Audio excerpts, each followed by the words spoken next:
everybody. Welcome back, Crafty family. Welcome back. Of course, my name is Mike, and I am joined here in the studio by none other than Joe, our keyboard extraordinaire, comment wizard, all around, jack of all trades. Anyway, so thank you, Joe, for joining us today. Well, thank you. I appreciate that.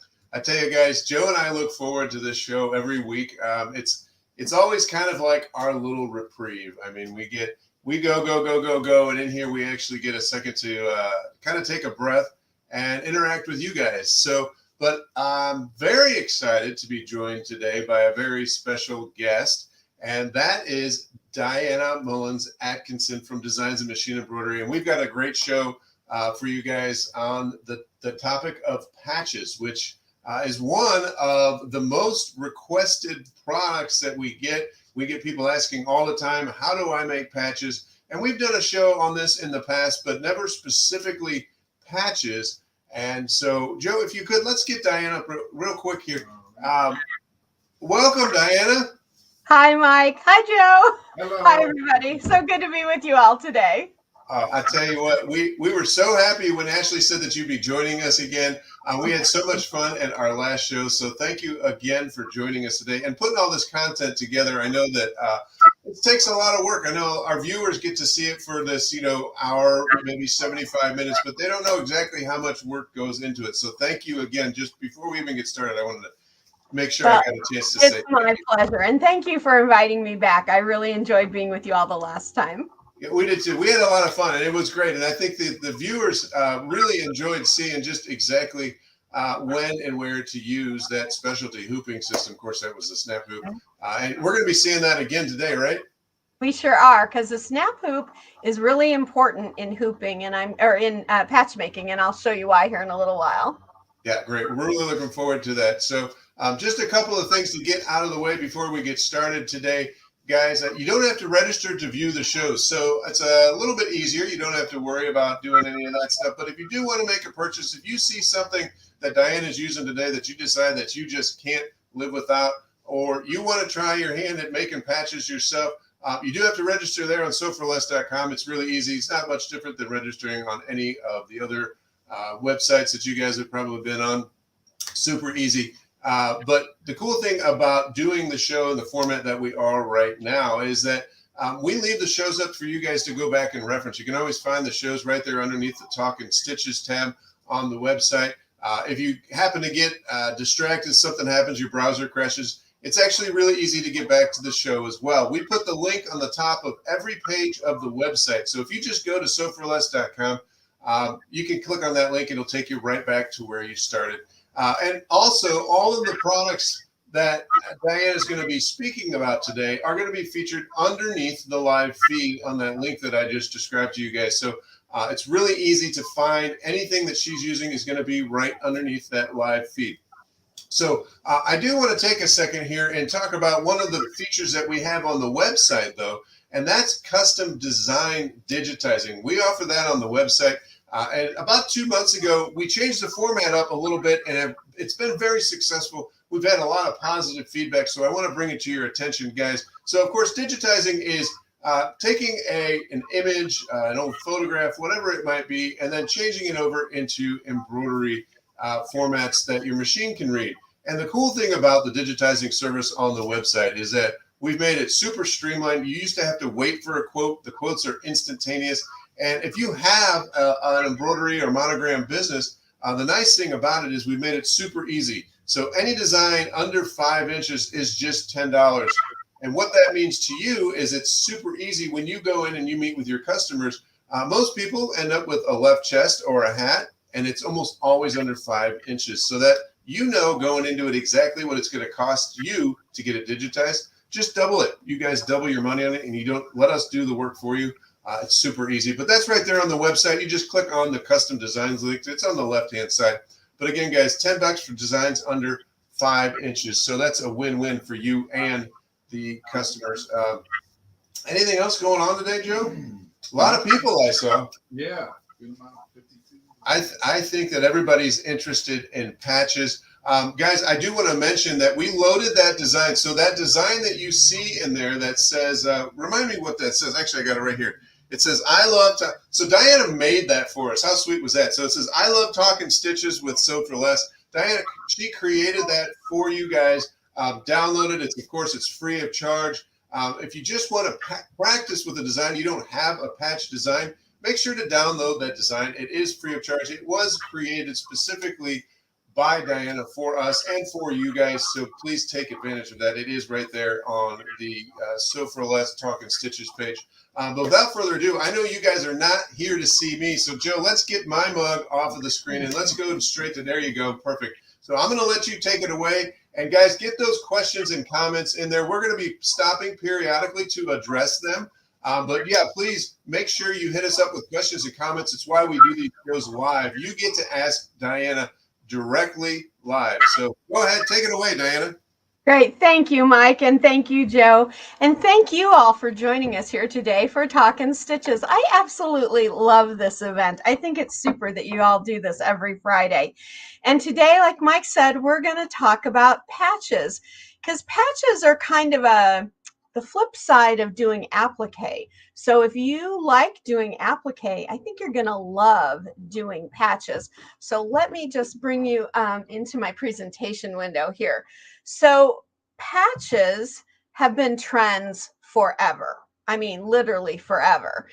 We used to put them to fix the holes in the knees of our blue jeans, or we would put them when we had holes in the seats of our blue jeans, all kinds of things. And then as we get a little older, we start putting them on our sweaters and our jackets, things like that. Kids will literally put a patch on anything. And I think it's a very cool idea to put patches on things like kids' shoes. If you want to take a really inexpensive pair of kids' shoes from the dollar store, but you want to jazz them up a little bit, the patch is the way to do that, because it's really simple. You make the patch and then you adhere it to the shoes.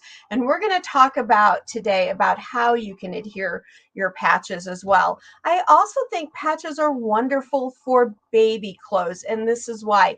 Baby skin, really tender, right? And when we embroider over something, it can leave little scratchy pieces behind it, which can irritate baby skin. We don't want that, right? Or maybe you have sensitive skin. I know my mother does, so I always do some sort of a little patch idea on the shoulder or something for her when I'm doing a top for her. But it's really cute on little baby clothes. Of course, we see patches on hats all the time, on jackets all of the time, but patches can be used as more than something to decorate a garment. They have some creative uses to as well. Excuse me, couldn't get that out.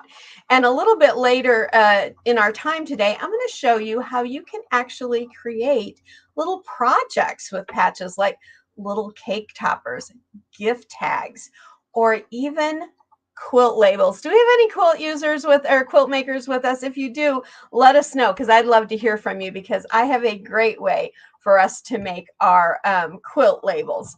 And then patches regarding size. Well, really your only limit is how big a hoop you have. If you look at this photograph right here, I purchased this great big pre-made blank burlap banner. And then I made these 3 patches, and they just peel on and off with hook and loop tape. And so we have our monogram. We have one for spring and one for summer. I still need to make one for fall and winter. I should get myself busy and do that. And I'll actually show you that under the camera a little later so that you can see how big these are. So those were in an 8x8 hoop. But if you have those big 9x10, or isn't there one that's like 16 inches now, you can make some pretty big patches, especially if you wanted to make them for something like a home decor item. But they can also be really tiny. See these socks? These are actually running socks that I wear when I run. And these little patches on here, this is not even a full inch in height. But you see how clear that is? That's because I use the right material and the right thread. And that's one of the things we're going to talk about today too, because making a really good professional patch at home has a kind of a little bit of a recipe to it to get that going. But before we go on any further, let's just go under my camera. Whoops, I picked the wrong one. There we go. And let's take a look at some of the patches that I've made. So a lot of times when we make patches, we make them because we are a member of a group or an organization. If you are a member of a group or an organization that you'd like to make patches for, let us know that in the chat as well. I'd love to hear if you've come today with an idea that you want to turn into a patch. Let us know. We can talk about that during the Q&A. But here are just a few of them. I made this one right here. I'm going to use my little turning tool as a pointer.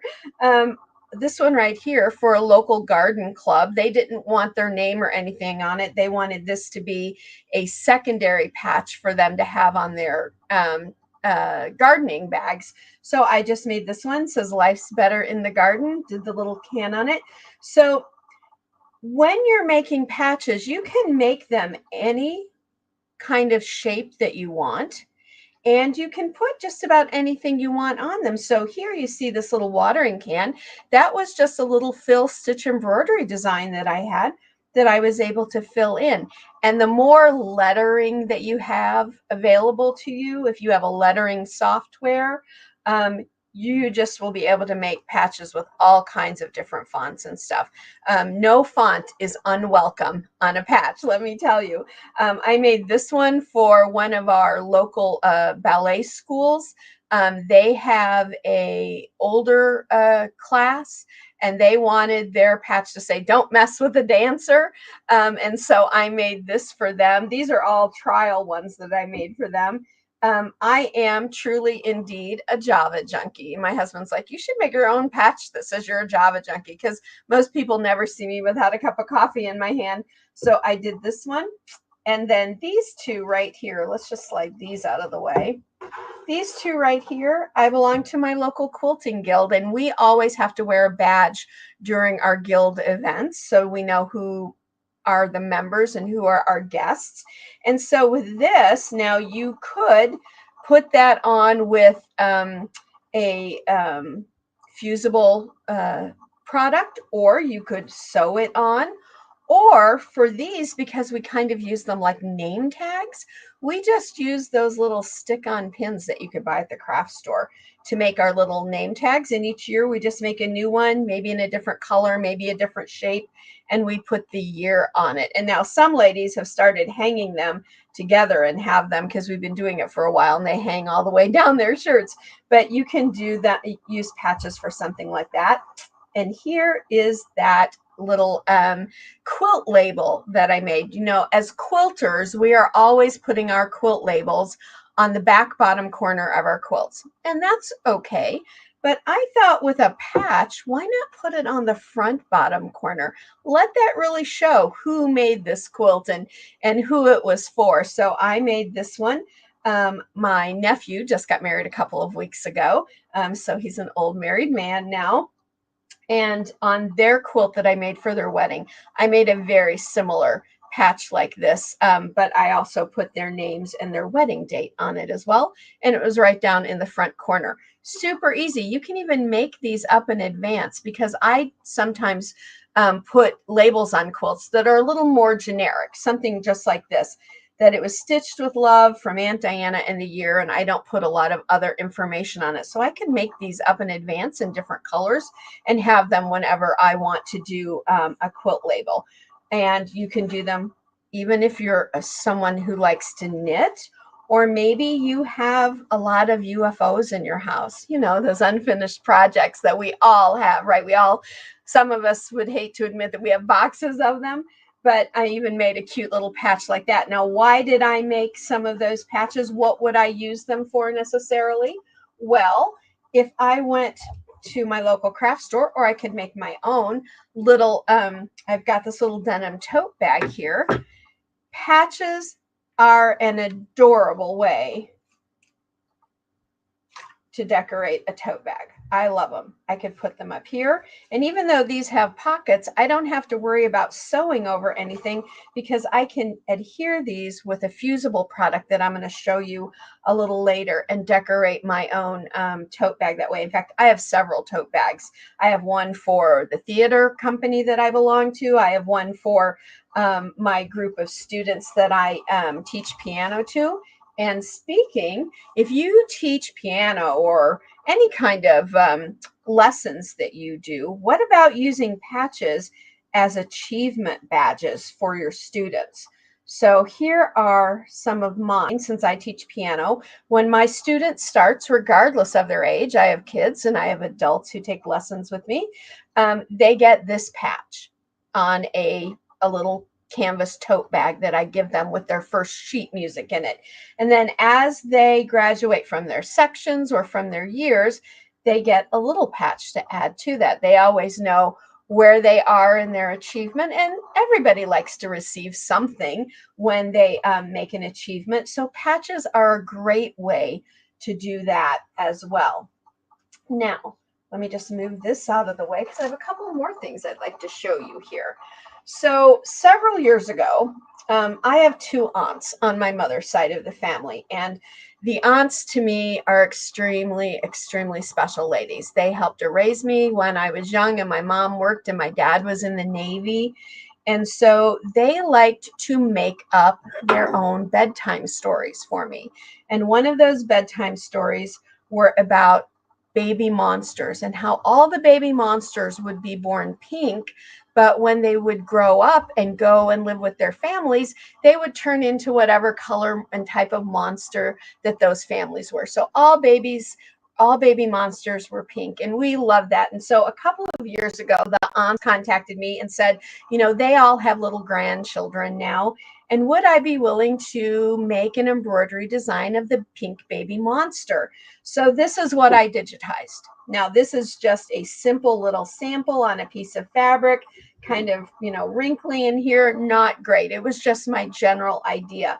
But what we ended up making were patches for them to put on their library book bags. And we had the book actually published so that all the kids in the family have their own copy. So if you're someone who likes to do things like that, write books for your kids or your grandkids, why not make a patch to go with some of those stories so they can always remember those little characters? I know I always remember the stories that my aunts shared with me. Now, on these two patches, this goes back to our idea of shape and the recipe for how we make our patches. So here again, any shape that you have, you might have a patch already in a shape that you want to use. Any shape can be made into a patch. But the other thing I want to show you here are these teeny tiny letters and this outline and the teeny tiny letters right in here. These letters right in here are only 3/10 of an inch high. Very, very tiny. But see how easily you can read them? That's because of the thread that I used. To make really crisp letters on any patches where your letters are under 1/2 inch high, you want to use this recipe. You want to use a micro font. Those are special fonts that are made to be stitched with letters less than 1/2 inch high. And you want to use a 60 weight embroidery thread. A 60 weight embroidery thread is a slightly finer embroidery thread, and that allows you to get really crisp letters. And you'll want to use either a 65-9 or a 70-10 sharp needle when you're doing your small letters. And that's what I used here, and that's what I used to make my shape here. Now, on this particular patch, I grew up in a small town in Illinois, and I grew up right on Route 66. And we had a little hamburger shack there that's still there to this day. In fact, I can't even believe it. It is like a world destination for people that come across from other countries and travel Route 66. They stop here to eat and get their picture taken. I would have never thought that when I was growing up. But I was their fry girl. I lived across the road from them, and the summer I turned 14, I went to work there that summer, and I was their fry girl. So a couple of Christmases ago, I made polka dot patches for a bunch of us getting together that had worked there back in the day, and we put the words fry girl on mine. So you can make all kinds of things like that with your patches. So let's go back into my presentation for a moment, because while we're talking about the recipes for things, we should talk about fabrics, and the threads to be used. Now, here is some 60 weight threads that Dime carries called Fine Line, but really there's only one fabric that we suggest for patch making, and I'm going to show you why in a little bit back under the camera, and that is a product called Poly Patch Twill. It's actually the same fabric that professional patch makers use, but professional patch makers get rolls of it that are like 10, 12 feet around and huge. I mean, I'd have to build another room onto the house to bring one of those into the house. But Dime has gotten together with the professional group, and they have created for us sets that we can have right in our own sewing room. And I know that Mike has those available today. So if you're itching to start making patches, you definitely want to pick up some Poly Patch Twill. And I'm going to show you more colors and things here in a moment under the camera so you can actually see it.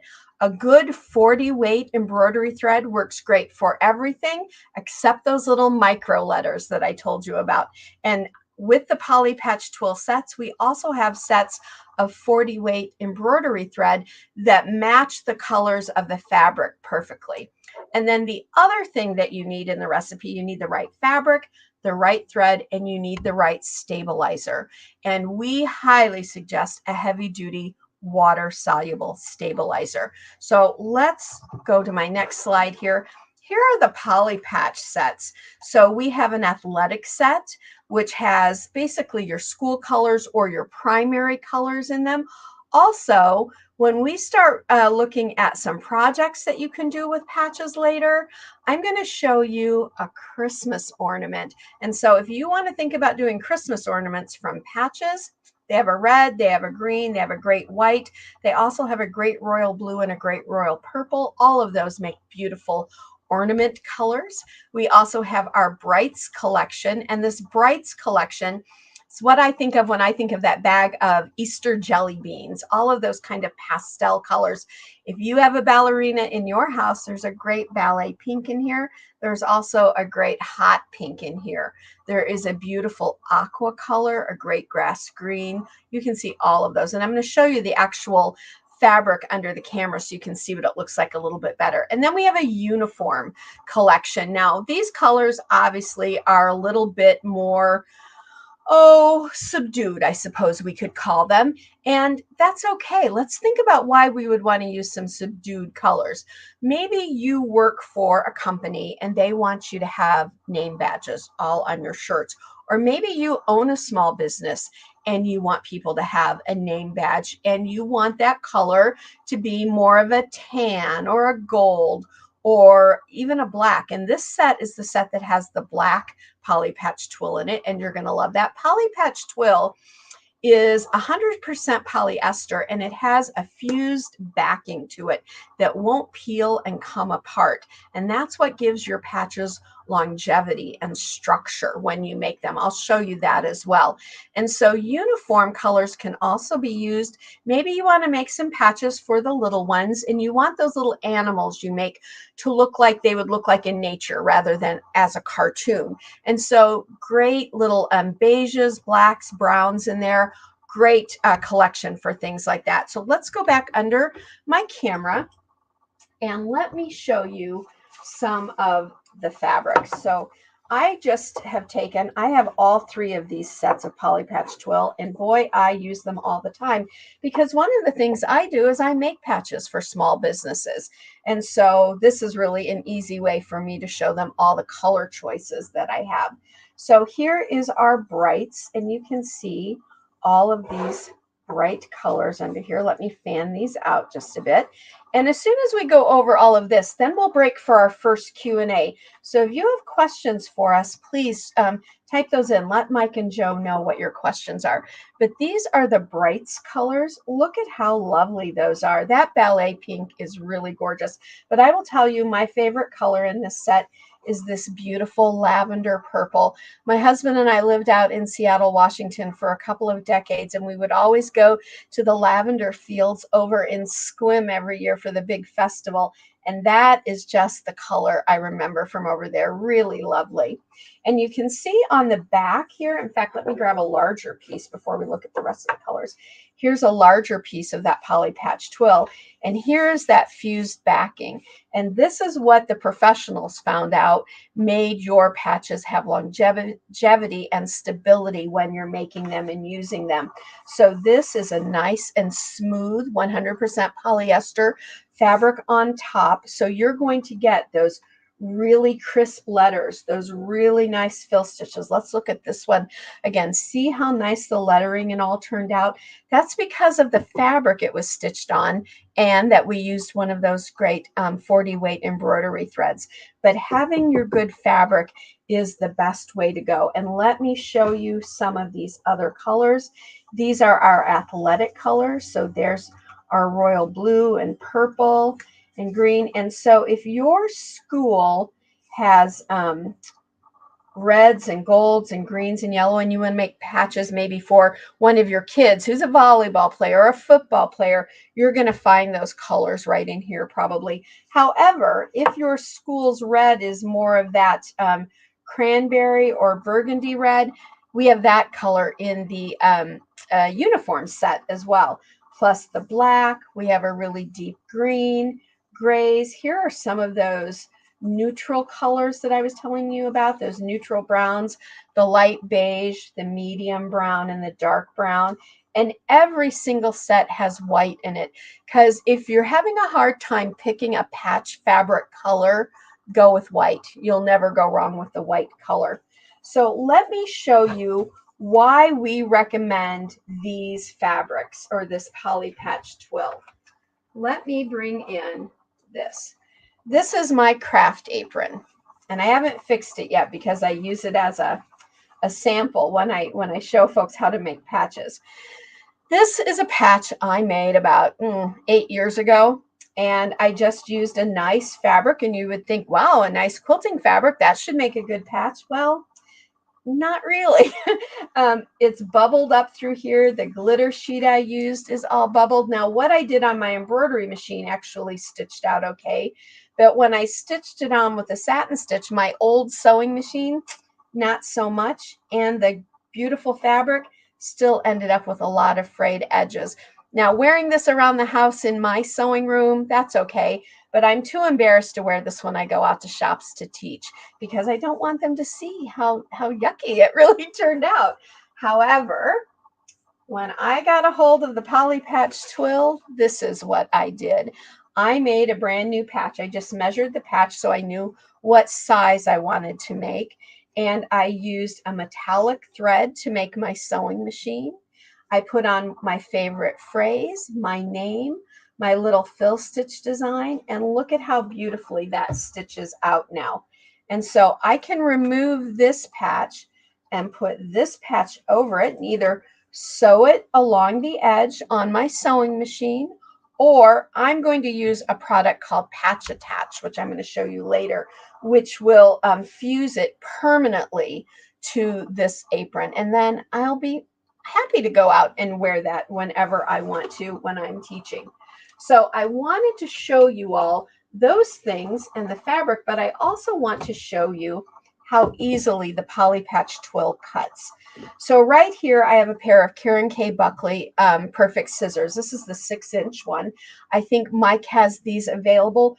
Folks, if you don't have a pair of these scissors, I highly recommend them, not only for patches, but for cutting your woven fabrics and all, because these serrated edges, you know what the magic about that is? It helps keep your fabric from fraying. All fabric, when we cut it, is going to start to fray because the weave is going to loosen up a little bit. But these serrated edges actually keep that from happening because the cut is so crisp. And I want to show you how easy it is to come in here and cut this poly patch twill. And I'm just kind of doing goofy little turns and all, but there is not a single shred of fraying on either side. Now, part of that is from this scissors, and part of it is from that backing. That's another great thing that the backing does. And when you make your patches, if you make them with pre-cut shapes, you're going to have a much more professional looking patch in the end. So let's put that back over there. So I highly recommend the Karen K. Buckley scissors. Not only the 6-inch, I recommend the little 4-inch ones too. These really aren't going to cut your fabric very well because these blades are very fine tipped. But again, they have that great serrated edge. These are perfect for trimming away your threads. So when you do a patch on the back of it, because you have stops and starts like you do with anything else, you might want to come in and give them just a tiny trim. You don't have to trim them all the way off, but these little Karen K. Buckley scissors are perfect for that. They just go through those threads like butter. And then before we go back to do our Q&A here, as soon as we're done with this section, I'll show you the patch that I created for you all. And I thought if we're going to do an event on patches, you all need to have a patch to play with, one to put on your sewing tote and things like that. So I did it in the pink and the white that shows on the website. And then I played around with some of the other colors I saw on the website as well. Now I will go ahead and tell a story on myself. When I sent this to Mike originally, it was kind of a long day and I had left out that second T and Mike had to remind me. So I had to do it over. I was really embarrassed, but the one you get will be spelled properly. And who doesn't love Talkin Stitches? I love this. So I hope you all enjoy that and have fun making it too. And I'm sure that Mike has somewhere that you all can post some photographs of your Talkin Stitches patches, because I would love to be able to see them as well. Okay, folks, let's go back and let's go ahead and do our questions, our Q&A. So am I back in now? There we go. Oh, Mike, I can't hear you. How about now? There you go. It's not very often that people say they can't hear me. Yeah, we got a couple of questions, but just a lot of positive feedback, you know, and it's like we mentioned it before, and I even mentioned it in the comments. I hope it's not weird that I still just love patches. I think it's one of the coolest things. When you were holding them all up there on your tote, I mean, like even Joe was like, wow, that looks really cool. It's just fun to be able to, I know in that movie, what do they call it? They call it Flair or something, whatever. Yeah. They're doing buttons, but it's kind of the same deal. You just could kind of personalize it to you, and it's really kind of a fun and a unique way to decorate things. But we do have a couple of questions, Joe, if you don't mind getting those up there for me. Lynn was wondering, so as a business, how do you know how much to charge your customer? Well, I usually consider the price of my goods that I have to purchase to use and my thread. So what products, what base products are you going to use? I add in a little bit of value for my time to do the design for them. And then it's kind of also based on how many they want to create. And I won't share any actual dollar amounts because it really varies. That's entirely up to you. But can I tell you something, folks? A tip: don't sell yourself short, right? I know a lot of times when you do home businesses, a lot of folks think that you should sell your things at rock bottom prices. But think about it. You put a lot of time and effort into planning and designing and creating those things. So don't sell yourself short, okay? That's my best advice. Yeah, that is a great piece of information. In fact, I've actually told my customers that very thing as well. You know, it all too often, especially when you just get started, you want to go out, you're hungry, you want to go out and get the business. And I totally get that. But like you said, don't sell yourself short. You guys are worth it. And, you know, just as a little addition here, I do like to tell my customers, sometimes it's helpful to figure out how much you want to make an hour and then kind of work backwards and figure out how many you can make and then divide it out. And then you kind of know, it gives you kind of a real basis. But time is a large portion of it. And that does help to pay yourself, because you do have to remember that, like you said. So That was Absolutely. great information. Thank you. And what do we got? One more, right, Joe? The next one's not really a question, just maybe if she had any tips or anything. Yeah, so Linda says, I'm new to machine embroidery and looking to make name tags that can be sewn onto uniforms for a scout troop. And I think you even mentioned a little bit on that as well. Linda, that's a great question. Making patches for scout troops, I kind of think patches and scouts go hand in hand because they're always earning their badges and things. So you could think about that. And I know, I would say probably within the uniform colors or maybe the athletic colors, you're going to find a color of poly patch twill that's going to work for your scout group. Maybe you want to make their name badges. Let's see here. Where's that one that I had that was? While you're looking for that, we did have a question about the individual colors. And we don't something like that shape. Yeah, absolutely. That actually looks like a scout badge, honestly. Yeah. I mean, put that in the color you need. You can even put the troop number on there, their name, if they do a rank type thing, whatever you want, it would work perfectly for that. Oh, we do have some more questions. So we did have one that came across about the individual colors, and we do carry all the different colors. We didn't list them in the category today for the show because there's so many of them. But if you do run out of one, if you purchase one of those variety packs and you find that you are using one more than everything else, obviously you're not going to want to buy the variety pack every single time. We do have the larger sheets. They are available individually, and they are on the website. So we got a question here from Silver Rapture Creations. What can be used to attach freestanding lace to a pocket on a pair of jeans? I've used a number of things, but they all don't hold. And actually, I can't read the bottom of it because of my screen here. Oh, but I've had it wash off or just release. What do you think about that? Well, in my other life, I create lace. I create bridal lace for veils. And so working with lace and trying to get it to attach to something is always a concern. A couple of things. I do a very small zigzag stitch in the same color as the lace along the outside. So when you make your freestanding lace, don't take it out of your wash away stabilizer. Maybe cut some of it around, but leave it in that stabilizer until you have sewn it onto the pocket with a tiny little zigzag stitch, and then get the piece wet so the stabilizer goes away. Leaving that stabilizer in until you get it sewn on will help you have more flexibility and control with sewing it. Now, the patch attach product that I'm going to show you all today for patches also works. It is a professional level adhesive, but yeah, I would definitely use it for lace as well, because once it's on, it's going to stay on. So make sure you want it to stay on that piece. With lace, I've also known people to use a really good Aleene's Fabric Tack glue. If you use any kind of glues, though, make sure that they are going to dry clear, or it might say dries to a crystal finish.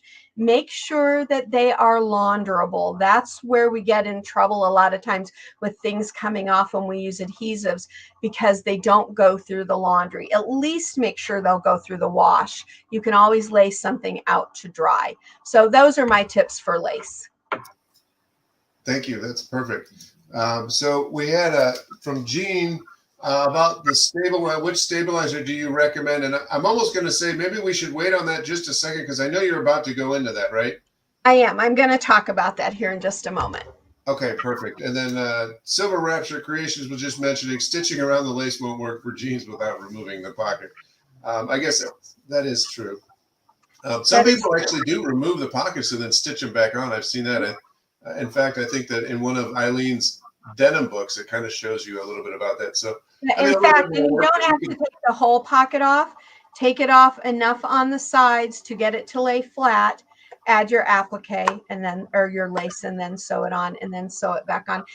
Removing part of a pocket on a jean is not nearly as difficult as if you were trying to remove a sleeve or something like that. Correct. And that's perfect. Yeah, exactly. So let's get me back out of here, Joe, and it's all you now. Oh, wrong one. Okay, great. Thanks for those questions, everybody. I appreciate them. Please keep them coming. We'll go through some more questions here in a bit. So when you make patches, we talked a little bit. Let's go back here just a second. We talked about the right fabric and the right thread. And I want to show you that thread. And I'm trying to find my, because I forgot to grab it. So excuse me while I just step over here for a second. Oh, I forgot to grab my stabilizer. So I'm going to open up this package that I have with me because I want to show you the stabilizer that you want to use, because it is a heavy duty water soluble stabilizer. And it is a clear. Now, normally we tell you, oh, don't use clear stabilizers as a base stabilizer because they're not strong enough. Well, the heavy duty water soluble stabilizer is different. And I'm going to show you that now that I have a package available. So we're going to look at that. We're going to look at the patch attach, but I want to talk to you about a couple of more things too. We are going to talk about using the proper hoop, and we're going to talk about other products that help you out. Remember, you can use things like metallic thread, like King Star metallic thread. That works beautifully. I'm going to show you some designs with that in a moment. And Dime has a product that I absolutely love. How do you all control the overspray when you use spray adhesive?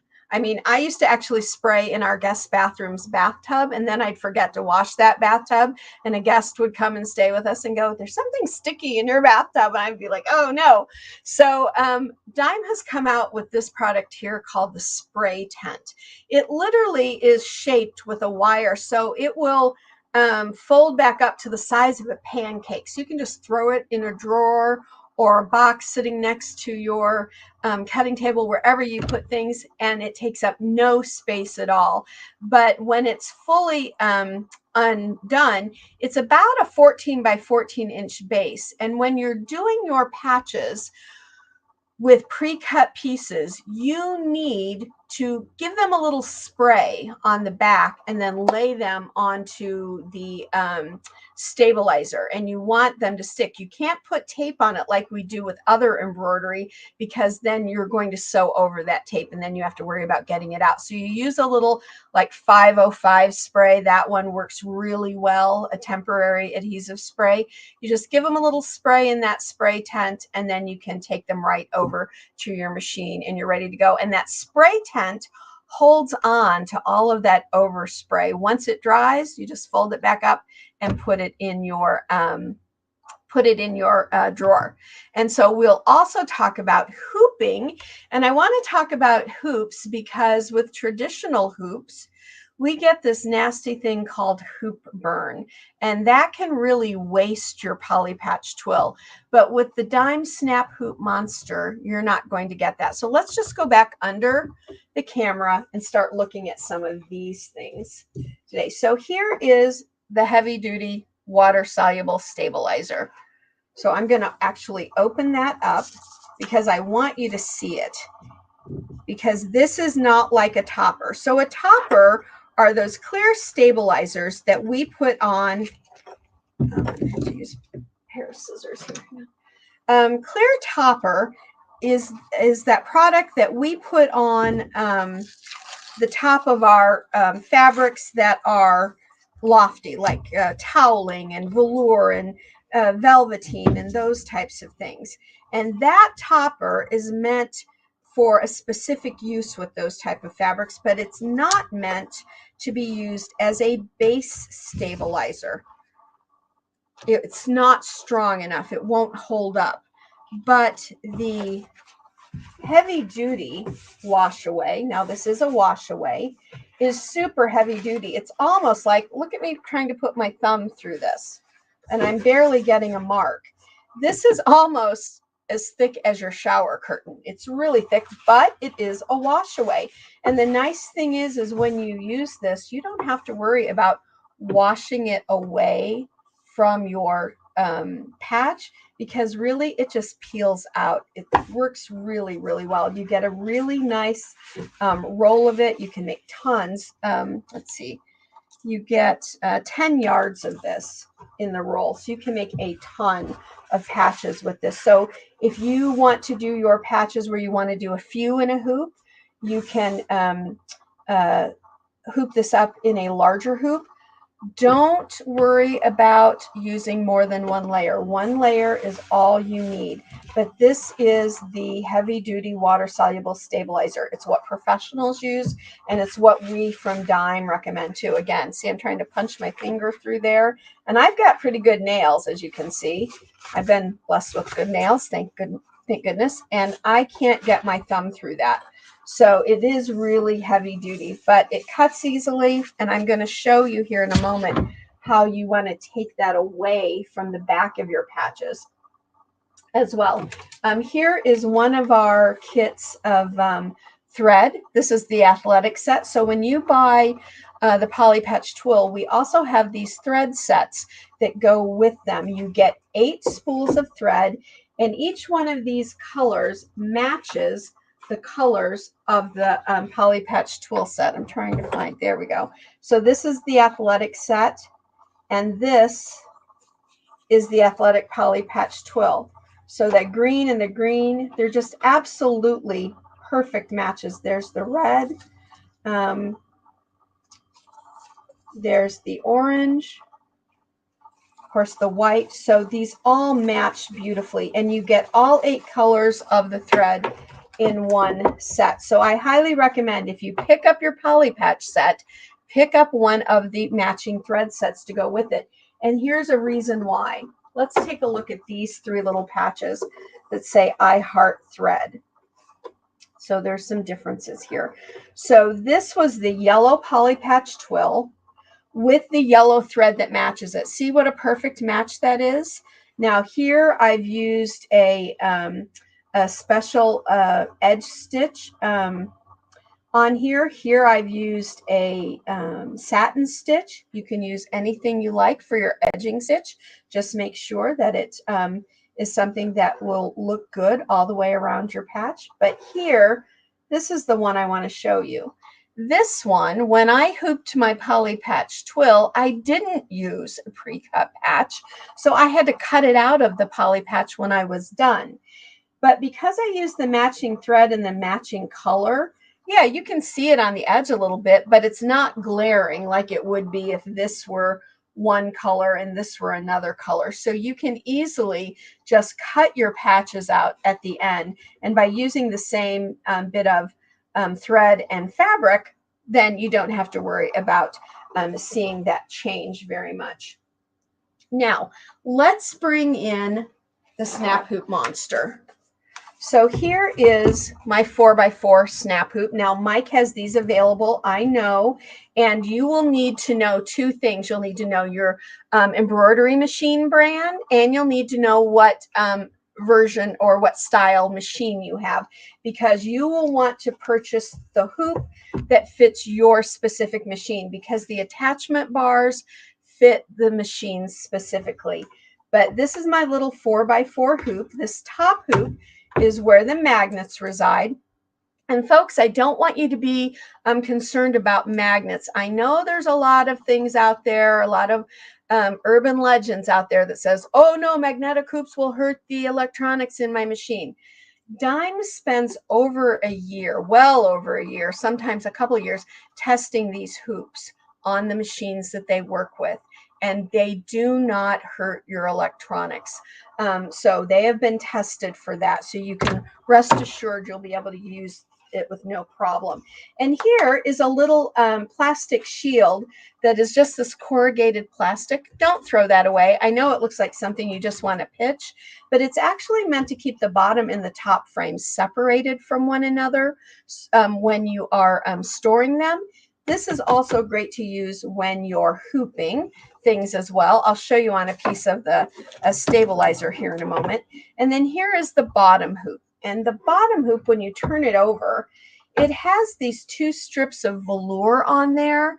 And the nice thing about this is this allows it to run really smoothly over the base of your embroidery machine. So here is a tip / a little bit of a warning when you're using your snap hoop monsters. Do not use sticky back stabilizer on these, okay? Sticky back stabilizers will remove and ruin these velour strips. And so that will keep this from running smoothly over the base of your machine. If you want a hoop that is meant only for sticky back stabilizers, Dime has another hoop called the sticky hoop, and I'm pretty sure Mike carries those there at Sew for Less. And they look just like this, but they don't have the velour on the back, and they're made to be used with sticky back stabilizer so that you don't have to worry about them getting ruined on the bottom. In fact, let me just grab mine right here. I can show you one in my drawer. This is my 5x7. I just repaired a piece of the sticky back stabilizer, but see, the sticky back stabilizer goes on the back, and you don't worry about those getting dirty and stuff when you take the stabilizer off. So those are meant to have a little bit of stabilizer left over. So here, let me show you how easy it is to hoop with these. So I'm going to bring back in my heavy duty water soluble stabilizer. Just lay it over there, and I'm going to lay this piece of no-show mesh stabilizer on top of it. We'll pretend, we'll pretend like this is a piece of fabric for now, just for hooping in general. If you take your shield and you lay it over the edge here, you can bring in, whoops, my magnet's caught hold of everything. You can bring in your top hoop and you just pop it down, and with your fingers, you can feel where it needs to be. You just lay it down on top of that guard, hold on to it here, and slowly slide that away, and see how beautifully that hooped. Nothing is puckered or anything in there. I didn't accidentally snap my fingers. And if I need to adjust things with the Snap Hoop Monster, you can do that because you don't have to worry about popping that hoop up. Now, why am I telling you about the Snap Hoop Monster in regards to patches? Well, this is the reason. I kind of showed you in that photograph. When you use a traditional hoop with poly patch twill, you get this nasty hoop burn. Now, I could cut out my patch shape in here, right? But look at all of this that would be wasted because of this hoop burn. Because hoop burn, no matter what you do, is not going to come out. It's probably not even going to come out with a wash and an iron, because hoop burn actually crimps and changes the fibers of your thread in the fabric. So traditional hoops, I do not recommend them. But with a snap hoop, here's my sheet of poly patch twill. I'm just going to lay my shield there. I'm going to lay down the top hoop, and I'm going to feel around, lay that there. Now, I can do my piece here. And because this is all flat, there's no hoop burn. I can even now move this down, move it around. I can even do another piece here. So I'm wasting far less poly patch twill if I'm going to do it in, use it in the hoop like this. And this is how I would hoop if I were going to make a patch where I was going to cut it out at the very end. So if you're going to use a, let's pull this off. If you are going to use a pre-cut shape, what you would do is hoop a piece of heavy duty water soluble stabilizer, just like that.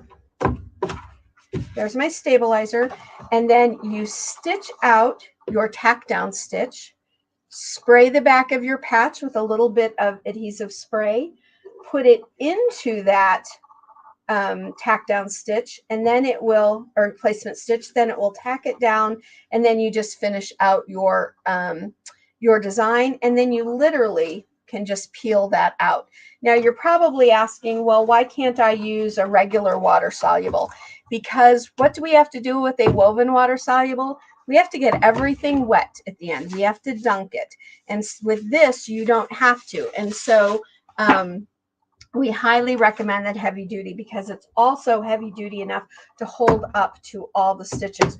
So I highly recommend, if you want to do patches, if you're only going to want to do one patch at a time, one patch now and again, the 4x4 is a perfect size. If you want to do more than one, get yourself a larger hoop. And I know Mike can help you find the hoops that fit your machine. So let's come back in here now and talk about some other things that we can use to kind of jazz up our patches. So here's 3 patches that I've made. And talk about patches and school spirit. Patches and school spirit walk together hand in hand. They were like made for one another. So I used to teach at the University of Washington. I was a professor there, and I got my graduate degree there. And the school on the other side of the state were the Washington State Cougars. And we had a bit of a problem in our household because the Washington State Cougars are the sister school to the Illinois State Redbirds, where my husband and I got our undergrad degrees. And so whenever the Apple Cup, which was their interstate game every year around Thanksgiving, came along, we were always torn. Do we cheer for the Huskies or do we cheer for the Cougars? So what did I do? I just got myself some fleece from the fabric store in a purple and a crimson, and I made one half of it purple and one half of it crimson and put these on each end. And so we would just wrap whatever end around our necks for whatever team we happened to be cheering for that year. So these also were made with a metallic thread. So metallic threads work beautifully on patches. As you can see, it gives it a real shine. It makes that patch really stand out. So don't be afraid to work with things like variegated threads, metallic threads. They all look great on your patches. And then on this one, has anyone ever worked with Mylar in their embroidery? Let us know if you have. I would love to hear from you. So this is a patch I made with Mylar, and let's look at it a little bit. Look at how shiny it is. It really looks like that sun is shining down on my little dolphins and on that water. So whenever you do a patch with Mylar, you want to take and do a design that has a wider density stitch, a looser density stitch, so that your Mylar will shine through. But doesn't that make a lovely patch? Great for vacation. Again, great to put on tote bags. How about your swim bag or your beach bag for the summer? So now let's look at some other projects you can do with patches. Now this, very obviously, not a patch, right? But aren't we all a little bit mug rug crazy? I know around my sewing friends we are. So that patch attach fabric, or patch attach poly patch fabric, works great for applique, because when I put my words in here, when I designed this for Valentine's Day, when I put my words in here, they stitched out beautifully on that poly patch twill, and that made the perfect little balloon for my basket there. So you can think of using that poly patch twill for designs other than just patches. Here is that little cake topper that I made. Now this was so easy. I chose, now I have a software. So if you have a software where you can make designs and stuff, shapes, then you can do any shape you want. If you purchase, I think Mike has the stabilizer and the patch attach kit available today. In that kit, you're going to get some free patches in there as well. So, but all I did for this was I made a cupcake shape and I decorated it. I stitched all of this out. Now look, the base of this is poly patch twill, but I went ahead and made some applique on it as well. So I used fabric here and I used fabric here. This is just fill stitch embroidery for the icing. But then I cut out a second shape. So when I was putting this all together, once I had stitched out my top, I took my hoop out of my machine. I took my hoop out and I placed this second piece behind it and just kind of used a little bit of adhesive tape so that they matched up. And then I did my final finishing stitch. And that's what attached those together. And then I just, as you see, I hot glued a popsicle stick on there. It's really a tongue depressor from the medical office, but that's what I popped on there. And then I was able to put that into the cake. I know you can't see it like that. There you go. I was able to put that in the cake. And because this was tall enough, I was still able to put candles and things around it. And this little guy, I had to almost bribe him to get him to let me borrow this back because he keeps this in his room. So if you think kids don't love stuff like this, think again, they love things like this, especially with their name and all on it. And this is the kid that just got married a couple weeks ago. So this has been around for a long time because he's in his 20s now. But I had to beg him to let me borrow this back. And so I am on good authority that I must give it back to him. So other projects that you can make. Valentine's Day. Do you have to give gifts to the kids at school or to the school teacher? You've got kids who want to give something to their teachers. Make a couple of heart shapes. Now this I sewed together on my sewing machine. I should have probably used a red thread there, but I just decorated this side. And on this side, I put, now these went to my husband's, the folks that work with my husband, from me and the year, or you could leave this blank on the back. But look, you can fill those up with candies and goodies, and they make a great little gift. And right here was another one that I started to make. That would be the top. And then I would put the other one on the back. And the reason I wanted to show you this one, because remember, I told you about a product called Patch Attach, which we're still going to talk about as we finish up here. And I told you that this was water soluble. Before you use any kind of adhesive, fusible attachment product, you need to get most of this off of the back of your patch. Well, how are you going to do that? Well, I love a good pair of tweezers, and I love a water pen. Now, I know that these come with liquid in them that are meant for folding and all your fabric. I don't use the stuff that comes with it. I just put in some water in here, and all I do is I just rub it around the edge in part of my patch, because remember, this material is water soluble. And then I take my tweezers and I get under there, and because it's already started to dissolve, I'm under there enough. Now I can put my finger in there and I can just start peeling that away. And do you see how easily that peels away? And then there is just the back of my poly patch.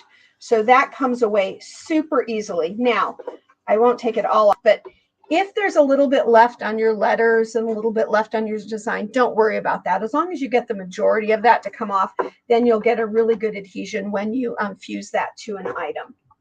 So I told you I would show you those bigger patches. These are those 8-inch patches. That's the summer fun one.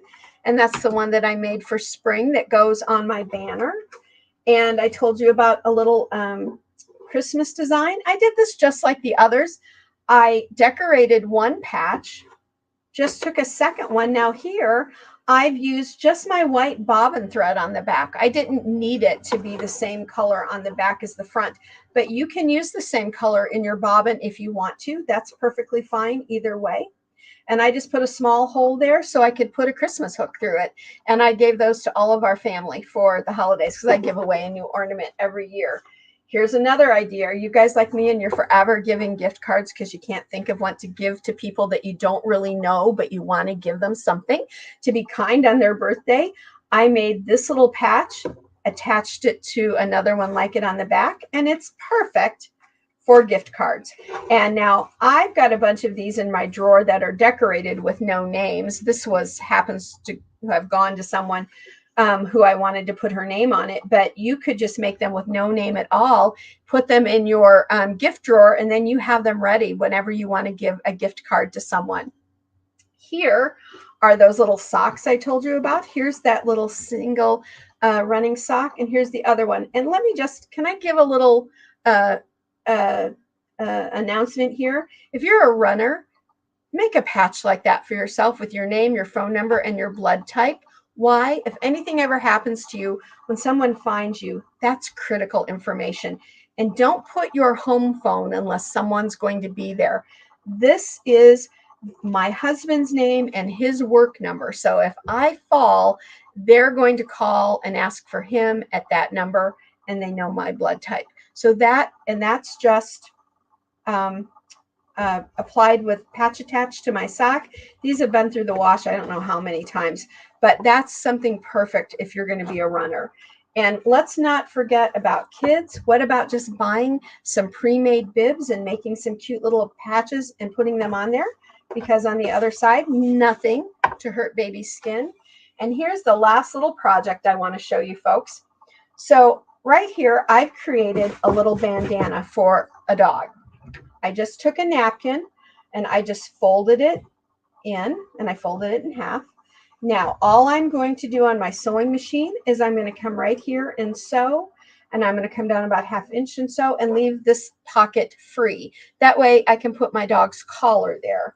And then I folded it in half so I knew where the center was. But then I took our product called Print and Stick Target paper, and I printed out a target sticker of my actual design. And this works so well because now I can say, okay, here's the bottom. I know I have this much space to place my sticker. I have my crosshairs, so I can just take and place that where I want it. Now I can go and hoop this, take it to my machine, and I can make my patch right on top of it. So here's the actual patch. I didn't make one. I left it without it being made so you could see how I did that. But I would then take this to my machine and I would do this directly on the bandana. I wouldn't make it separately. I would do it kind of like an applique in a way. And on here it says, "Hi, I'm Vernon." That's our dog's name. And Dave and Diana and our phone number. So if he gets away from us, and he's been known to do that, they'll know who to call so that we can go and pick him up. So you can think of using patches for all kinds of things. And then the one last thing I'll show you, this is the product called Patch Attach. Patch Attach is a professional grade fusible product. It comes with your stabilizer in a kit today if you choose to purchase that. And it is extremely heavy duty. You've never seen anything like this as heavy duty as Patch Attach happens to be. I always, when I first saw it, I thought, yeah, it's like other fusibles. It's not. It looks like this when you cut it off. So if you just took your little patch and you would lay it on the back of here and lay it on a, I would put it on a, I'd put it on a nonstick pressing sheet, and then take your iron and press onto it. And when you do, this is going to stick to this. Then I want you to turn it over, put your pressing sheet over the top of it and press it again. So I want you, when you use Patch Attach, press it on from the front, then cut it out, and then turn it over and press it from the back again, because this adhesive goes towards the heat source.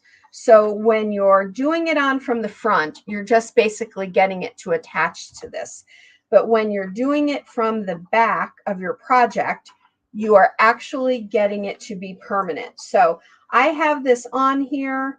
I put it on my bag or whatever I'm going to put it on, and I press it from the front. Then I turn my whole piece over and I press it from the back. And that pressing from the back is what makes it become permanent.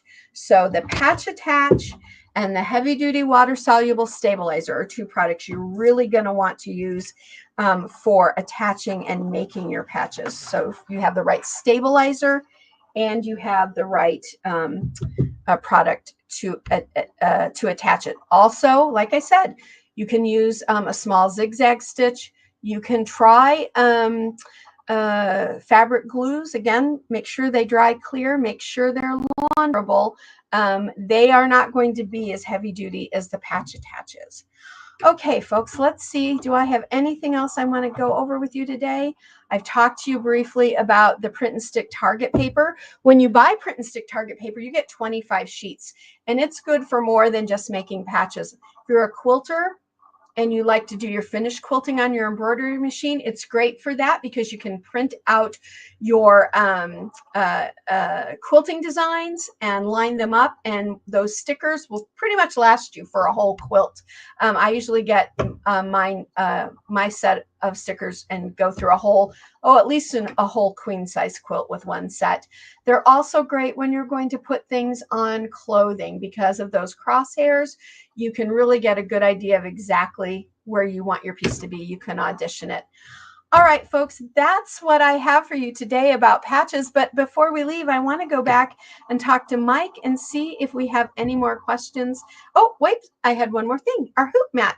You've been seeing our hoop mat underneath my camera all day. It is our silicone non-slip mat. It can be used with traditional or snap hoops. And where you put it is where your hoop stays. So you're getting your stuff hooped without basically having to chase your hoop around your table, because that silicone keeps it in place. But here's a tip: don't use it around your scissors or your rotary cutters, because it's not a cutting mat. And if you cut on it, you're going to end up with more than one hoop mat. Okay, there we go. That's everything I had for you today. Let's go back though and see Mike and see if we have more questions. Hey, Mike, what's going on? Do we have any more questions today? Here we go. Can you hear me? I can. All right. It was just me for a second. So, when you're trying to multitask, you can never do it quite as good as my expert who just walked back in. I think we do have a couple of questions here, but great presentation as always. Love seeing all the different applications. Obviously, it's fun to see it for the patches, but how you worked it into all the little gift ideas as well, and keeping them on hand. What a great idea. Joe, what do we got for questions here? Okay, so Jane wants to know, does the spray tent need to be cleaned after spraying? What's your take on that? Great question, Jane. And the answer is really no. That overspray kind of dries up while it's in there, kind of floats away. You might get a little sticky spot in it occasionally if you do with a little soap and water on that spot. But to be honest, I've never cleaned mine out. And I use it probably 2 or 3 times a week because I use it for more than just making patches. So you don't have to worry about cleaning it out. I will mention, though, from the makers of 505 is a product called DK5. And it actually works exceptionally well if you get some outside of the spray tent, or you were so inclined and you wanted to try it on your spray tent. I imagine it would work pretty well. DK5 is a pretty powerful cleaner in that regard. Roro wants to know, what's the difference between heavy duty and patch attach? And it's been a minute since this was asked. And Roro, if you're still watching, I am going to ask for some clarification. But I think you're talking about the heavy duty water soluble and the patch attach. Yeah, the heavy duty water soluble stabilizer, that's this. And then the patch attach, that is that permanent, professional, fusible material for fusing your patches onto your items. Yeah, and I think that probably throughout your presentation, you answered that as well, but we did want to bring it up since she had asked it. No problem at all. So Gail wants to know, does the regular snap hoop work as well as the snap hoop monster? They're the same exact thing. Yeah. We just call it the monster now. Yeah, exactly. And I will tell you this, guys, if you've never used one, and you see where she was, when Diana had that plastic corrugated in there, the magnets are ridiculously strong. Like it's amazing. And you do really have to kind of be careful with your fingers. And that tip with that plastic corrugated piece is really, really important. Yeah, I'd love to take credit for that, but that comes from one of our other educators. But I was forever snapping my fingers. She said, Diana, you just have to use the shield to do that. And so I use it every time now. Yeah, it's really a great tip, and it'll save your fingers for sure. A lot of thanks, a lot of appreciation for the presentation coming up. Joe, did you put those up there? There we go. Yeah. Elaine's saying how she has snap hoops in many sizes. She uses them all the time. Awesome. We get that a lot. And I recognize some names here of some people I've seen before. Thank you, Jennifer, for your kind words. Yeah, and again, I know I mentioned a little bit earlier. We had a lot of fun. This one was no different. A lot of fun. Of course, Diana does such a great job. Everyone, and as indicated by all of the positive feedback here. So thanks again. And guys, for all of our viewers, I know that there's a lot that you guys can be doing on a Friday afternoon. I really appreciate the fact that you've carved out some time to spend it with us. We love bringing you this live education. We love seeing those questions coming in.